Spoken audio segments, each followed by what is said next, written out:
video, we will review how to set up a low pressure alarm on your ventilator. Low pressure alarm or patient disconnect alarm occurs when the circuit is no longer connected and the member is no longer being assisted by the ventilator. If the member is ventilator dependent and has no independent breathing time, an appropriate low pressure alarm is essential for their safety, and this alarm would require immediate intervention. If the vent alarm is appropriately set and there is a disconnection in the circuit, the vent will visibly and audibly alarm after approximately 15 seconds or 3 breaths. By the time you hear the alarm, the member has gone without 3 breaths or 15 seconds without breathing. Please respond to this ventilator alarm immediately to restore ventilation to the member. How to set a low pressure alarm. Take the full vent circuit, attach the inner cannula or trach, since this will be the most narrow part of the circuit. This setup simulates a dislodgement of the inner cannula or trach tube. If the ventilator does not alarm, then you know the low pressure alarm is inappropriately set. Pressure in the circuit is measured here at the exhalation valve. Anything we add beyond this point, flex tube, speaking valve, heat moisture exchanger, inner cannula, or trach tube, creates back pressure and can trick the ventilator into thinking it's still attached to the member if not set appropriately. Let's take a look at the PB560 alarm page to see why it's not alarming. Press the alarm toggle soft key to get to the alarm page. The top row is where you set the low and high pressure alarms.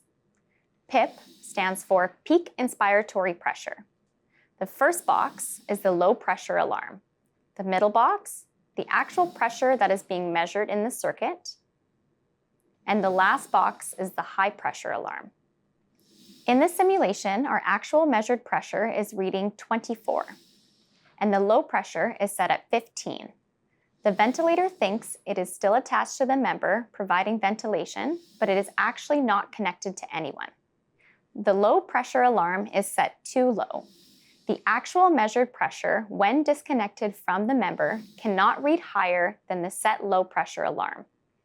This scenario could lead to death of the member with no indication to the caregiver that an issue is occurring. Let's adjust the low pressure alarm so that it is set appropriately. Press the checkmark button so that the low pressure alarm is flashing. I can now use the up arrow to increase the low pressure alarm to 26. Once I've increased to 26, I will hit the checkmark button to accept that change.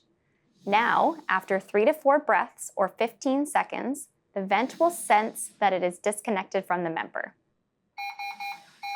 You can now see that the vent is visibly and audibly alarming appropriately.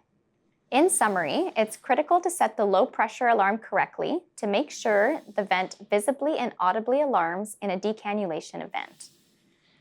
Check and make sure the low pressure alarm is set higher than the actual measured pressure in the circuit.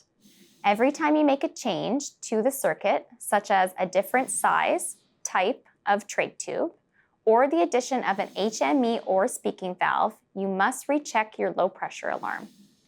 If you are unclear as to how to set your low pressure alarm, please contact PROP and speak to a registered respiratory therapist who can walk you through this process over the phone.